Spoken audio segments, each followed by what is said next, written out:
How bad is it to explicitly add things to locals? I'm trying to dynamically load modules as explained here.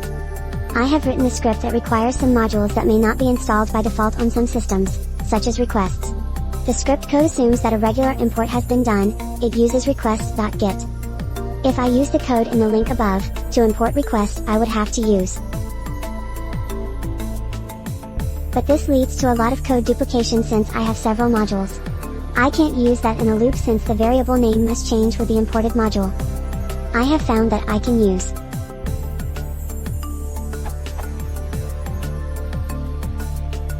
and everything happens as if I had done regular imports. Of course the real code catches exceptions. So the question is how valid/risky this is? Too good to be true or not? Python 2.7 if that makes a difference.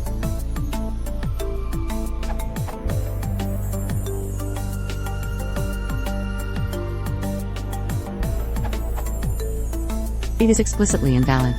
Doc of Python February 7, 2015 says of locals function. The contents of this dictionary should not be modified. Changes may not affect the values of local and free variables used by the interpreter.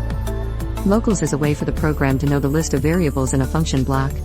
It is not a way to create local variables.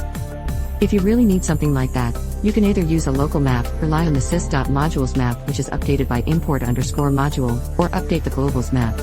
Anyway, once a module was loaded, it exists, through the sys.module map, for the whole program, so it does not really make sense to store its reference in a local symbol table.